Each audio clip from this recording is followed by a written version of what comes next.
Hai teman-teman, apa kabar kalian semua? Semoga kalian baik-baik aja ya. Pada kesempatan kali ini saya akan membahas film terbaru yang berjudul Unlock. Film ini menceritakan tentang seorang perempuan dengan kehidupan yang sederhana. Sampai tiba-tiba berubah menjadi terancam, hal itu disebabkan karena ia kehilangan sebuah telepon. Telepon tersebut tentunya berisikan semua informasi pribadinya. Gimana ya dengan nasib perempuan tersebut? Langsung aja yuk kita masuk ke dalam alur cerita filmnya.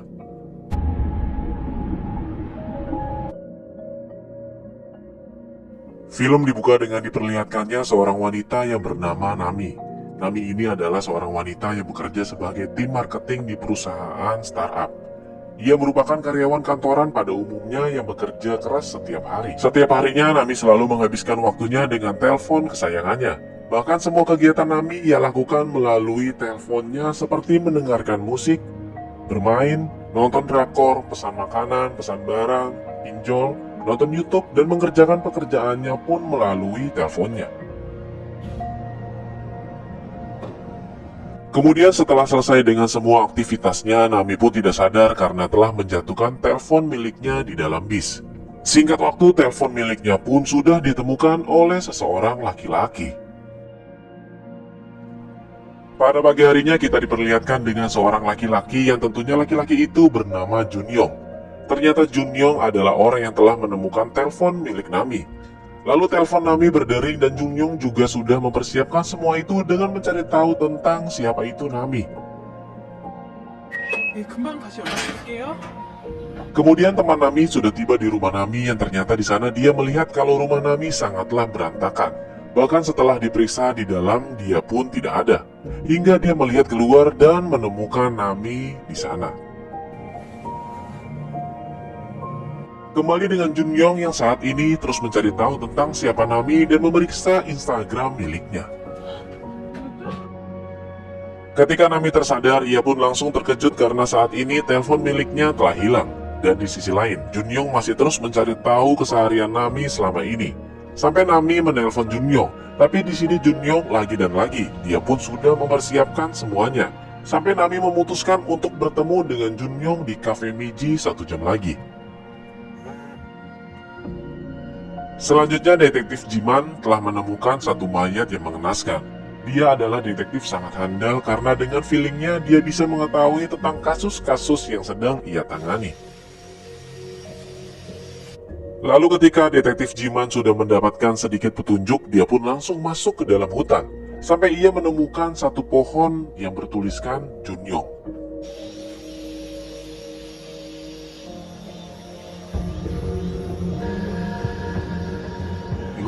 Di sini karena detektif Jiman mengatakan tentang hasil penyelidikannya kepada temannya yang bernama Kim Jong Ho, dia pun langsung mengira kalau pembunuh orang tersebut ialah Junyong. Karena konon katanya, selama 7 tahun, detektif Jiman tidak pernah berbicara dengan anaknya yaitu Junyong. Kembali dengan Nami yang sudah tiba di Cafe Miji lalu bertemu dengan ayahnya.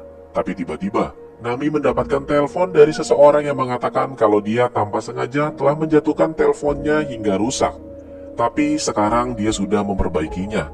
Sampai Nami sendiri harus mengambil telepon tersebut sesuai dengan alamat yang sudah Junyong berikan. Singkat waktu, Nami sudah tiba di sana dan dengan cepat Nami langsung masuk ke dalam gedung tersebut. Tapi tiba-tiba rencana Junyong berhasil. Dia sudah mengetahui kode sandi telepon milik Nami dan dengan cepatnya dia langsung memindahkan semua data-data Nami ke dalam telepon miliknya.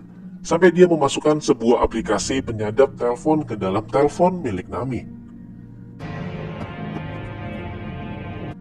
Lalu setelah rencana itu berhasil, Junyong langsung melihat aktivitas Nami melalui telepon milik Junyong.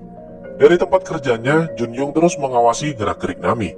Hingga akhirnya Junyong memberanikan diri bertemu dengan Nami di Cafe Miji dengan menanyakan tentang apakah di cafe ini menjual minuman sari buah belum. 그래도 너 줄 건 있으니까 걱정 마셔. 혹시 자두웨이드는 지금 없나? 잘 모르겠어요. 안 팔려가지고. Selanjutnya kita kembali dengan detektif Jiman yang saat ini dia ingin menanyakan tentang Junyong kepada istrinya. Dan detektif Jiman menemukan sebuah pesan dari Junyong yang memberitahukan kalau sekarang ia tinggal di suatu tempat yang bernama Wagokdong. Lalu di tempat Jungyong, dia masih terus memperhatikan Nami hingga Nami terbangun. Jungyong masih ada di sana dengan menuliskan semua tentang data dari Nami sampai dia berhasil mendapatkan alamat rumah Nami lalu keseharian Nami yang setiap harinya dia selalu lakukan. Hingga akhirnya Junyong kini sudah mendapatkan nama-nama yang harus ia singkirkan, diantaranya Nami, Jong-eun, Juyong, dan Sonjin. Entah apa yang akan dilakukan oleh Junyong nantinya.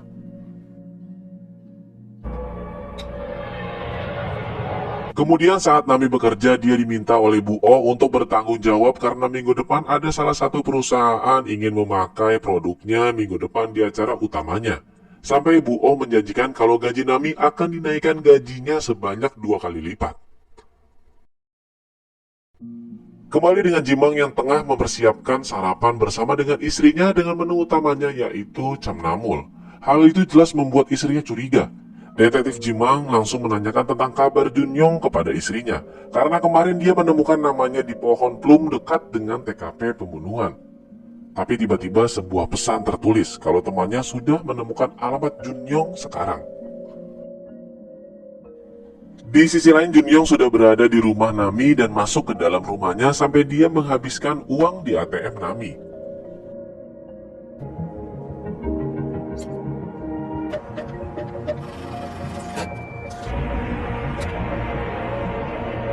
Detektif Jiman yang sudah bertemu dengan rekannya, dia pun mendapatkan informasi mengenai Junyong yang selama ini dia memakai telepon seorang wanita bernama Eunmi. Dia sangat tidak menyangka kalau ada orang di zaman modern ini tidak memiliki telepon sendiri. Tapi di sini ternyata Junyong pernah ditipu oleh seseorang dengan total kerugian 25 juta won atas kontrak sewa ganda. Karena anehnya, dia tidak punya telepon tapi dia punya toko reparasi telepon. Dengan semua informasi tersebut, Detektif Jiman memutuskan untuk menyelidikinya seorang diri. Singkat cerita, ia sudah tiba di perumahan Huang He, lalu memanggil tukang kunci dan masuk ke dalam rumahnya hingga akhirnya. Dari arah yang lain, Junyong pun sadar kalau ada seseorang yang masuk ke dalam rumahnya, sampai Jiman menemukan banyak sekali barang-barang yang cukup aneh berada di sana. Dan detektif Jimang juga menemukan tentang buku catatan Nami, sampai telepon miliknya terjatuh karena ternyata itu adalah sebuah pesan dari Junyong.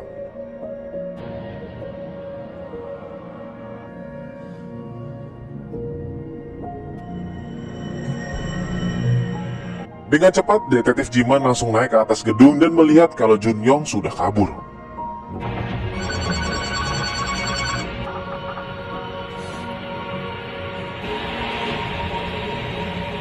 Ternyata dengan santainya Junyong pergi menuju ke kafe Meiji dengan memesan sebuah minuman sari buah plum. Di sana juga ada Nami yang sedih karena semua teman-teman kerjanya gajinya tidak naik. Lalu rencana kedua pun dimulai dengan Junyong yang membeli CD band bekas dengan harga 30.000 won kepada Nami. Tapi sebaliknya, Junyong menawarkan sebuah tiket bisbol dan Nami nampaknya tertarik dengan hal itu.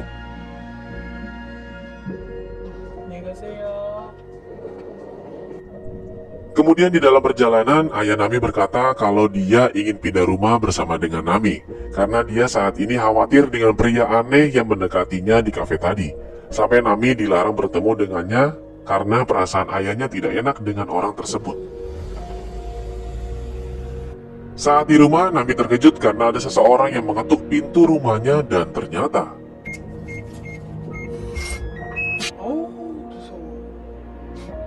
di sini Nami akhirnya mengatakan kalau tiket bisbol itu dia dapatkan dari seorang laki-laki yang ternyata kesukaannya sama seperti dia. Bahkan ayahnya saat ini memperingatinya untuk tidak bertemu dengan orang tersebut. 아빠가 괜히 그럴 리 없는데. 맞다? 물어봐봐. Di rumah, ayah Nami mendapatkan sebuah pesan dari Nami yang meminta maaf kepadanya dan Nami juga meminta bantuan kepadanya agar ia memasang aplikasi yang sudah dikirimkan olehnya.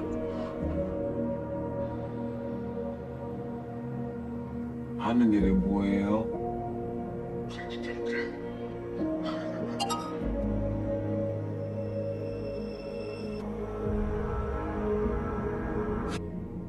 Tidak lama berselang lagi dan lagi detektif Jiman sangat kesal karena tahu kalau ada mayat yang ditemukan kembali.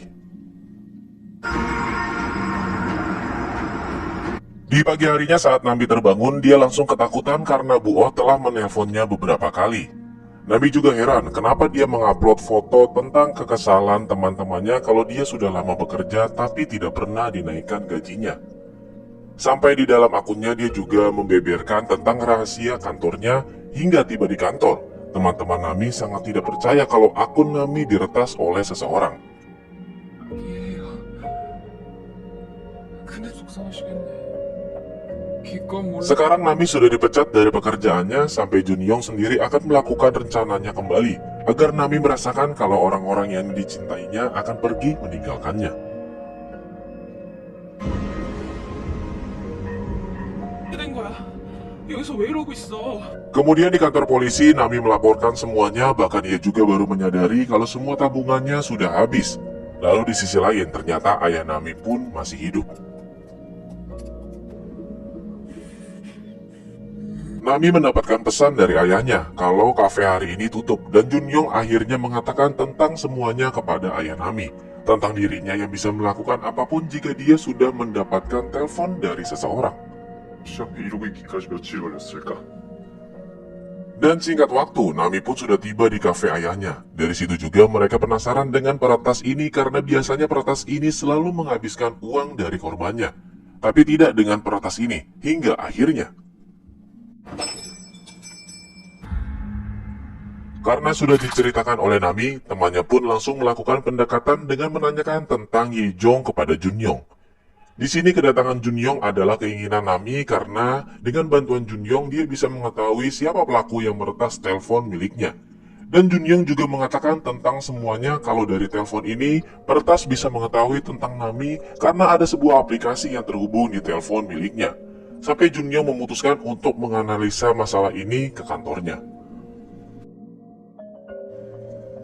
Di luar, Junyong mulai mempengaruhi pikiran Nami agar Nami berpikir itu adalah perbuatan dari temannya yang mengunggah foto dan mematikan alarmnya.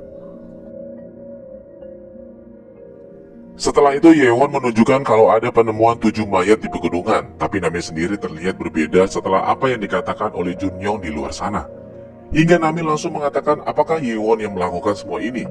Di sini Yewon sangat tidak percaya karena sahabatnya sendiri menuduh kalau semua ini adalah perbuatannya. Tapi anehnya, Yewon mengatakan kalau itu memang benar adalah perbuatannya. Lalu dia pun pergi meninggalkan Nami seorang diri.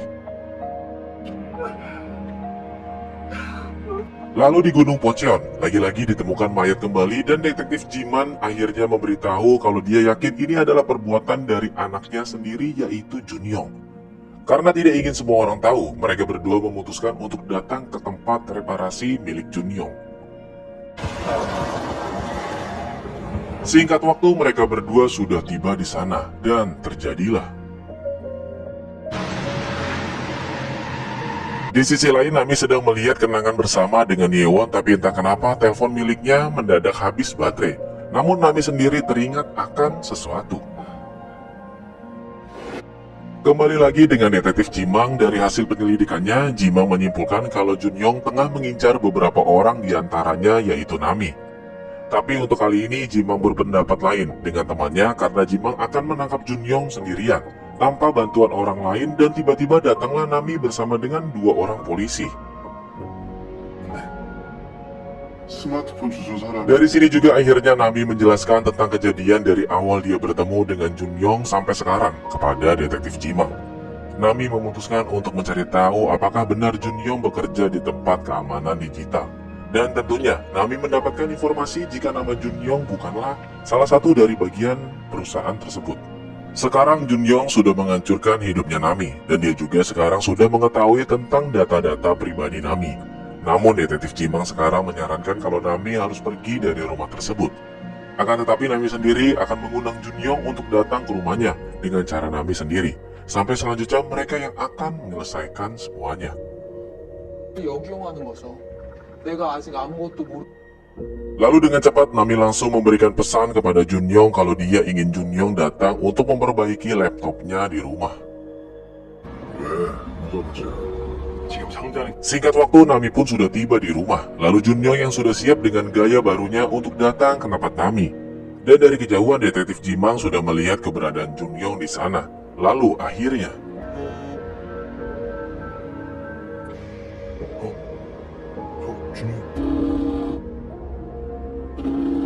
dengan gaya baru Junyong, mereka berdua tidak mengenali dirinya, bahkan ayahnya sendiri. Namun di sini Junyong terdiam saat mereka berdua meminta KTP miliknya. Karena sudah menunggu lama, Nami memutuskan untuk memanggil kedua detektif tersebut untuk masuk ke dalam rumahnya. Tiba-tiba kepala divisi Jimang menelponnya dengan memberitahu kalau nomor Jimang terdapat di telepon milik korban, begitu juga dengan paket dari istrinya pun ada di rumah korban. Hingga akhirnya kepala divisi tersebut sudah mengetahui kalau anaknya Jimang adalah pelaku dari kasus ini. Di rumah Nami, dirinya sengaja menghidupkan kembali telepon lamanya agar para detektif bisa menghubunginya. Dan dia juga menyarankan agar Nami tidak tinggal di tempatnya, melainkan dia harus menginap di rumah temannya. Akhirnya Nami memutuskan untuk ikut dengan kedua detektif tersebut, tapi di dalam perjalanan dia melihat isi dari semua foto-foto Instagram milik dari ayahnya yang sangat ia rindukan. Singkat cerita, ternyata Nami memutuskan untuk tinggal di rumah ayahnya dan berjanji akan selalu menghubungi mereka berdua jika terjadi sesuatu dengan dirinya. Lalu pada saat masuk ke dalam rumah, dia langsung dikejutkan dengan rumah yang terlihat sepi dan melihat kalau ayahnya sudah tertidur lelap di kamarnya.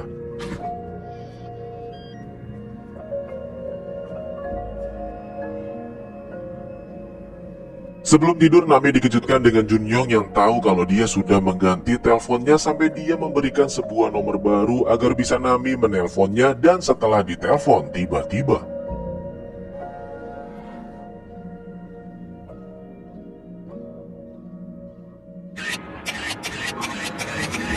usaha Nami percuma karena Junyong sudah menguasai semuanya, bahkan rekaman suara ayahnya pun sudah ia siapkan agar Nami bisa tertipu dengan hal tersebut. Nami terus mencoba mencari Junyong dan mengikuti sumber suara, dan tiba-tiba 아빠 이렇게 감시하고 침착하는 거 그대로 이상해.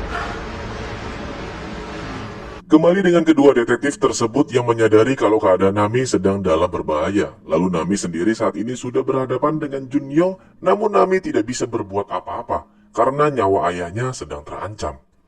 Junyong sangat kecewa karena semua rencananya sudah digagalkan oleh Nami. Lalu Junyong juga menyuruhnya untuk memberi kabar kepada detektif Jimang kalau dirinya baik-baik saja dan ingin tidur malam ini, lalu akan menghubungi mereka esok hari.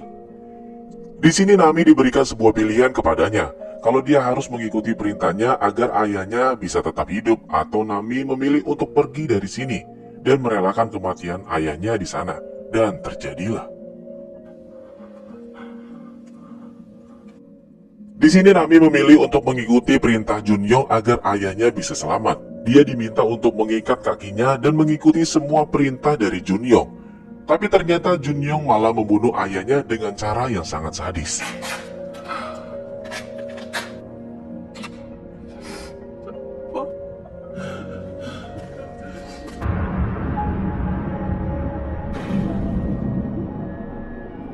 Setelah selesai dengan rencananya, Junyong tanpa sengaja melihat tulisan kalau Nami sudah mempersiapkan rencana terakhirnya dengan detektif Jimang. Lalu inilah yang terjadi. Detektif Jimang datang tepat waktu dan langsung menghajar Junyong. Kembali dengan Nami yang langsung diselamatkan, dan Jimang masih tidak yakin kalau Junyong adalah Junyong anaknya, karena Jimang yakin anaknya masih hidup di luar sana. Dan ternyata benar, Junyong mengatakan kalau Junyong yang asli memang bodoh. Dia tidak bisa membunuh orang sesuai dengan keinginannya. Di sini Jimang membacakan sebuah pesan hingga fakta terungkap kalau Junyong anaknya sudah benar-benar meninggal. Dan Jimang yang tidak bisa membunuhnya, akhirnya Nami yang akan melakukan semua ini dengan tangannya sendiri.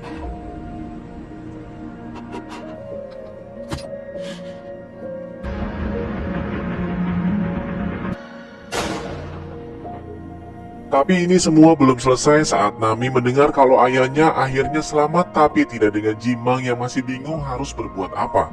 karena Junyong belum meninggal walaupun sudah ditembak. Pada keesokan harinya aktivitas Nami kembali normal dan semua polisi menunggu kesembuhan Wo Junyong untuk melakukan apa motif sebenarnya Wo Junyong melakukan pembunuhan berantai seperti ini. Hingga terlihat dari kejauhan, Nami difoto oleh seseorang dan film pun selesai.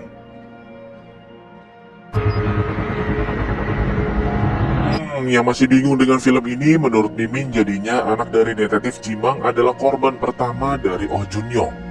Karena nama anak Jimang adalah Wo Junyong, dia beranggapan kalau anaknya mengganti nama marga dari Wo menjadi Oh. Tapi sampai di sini akhirnya Jimang menyadari kalau dia bukanlah anaknya melainkan orang lain yang sudah mengetahui semua data pribadi anaknya.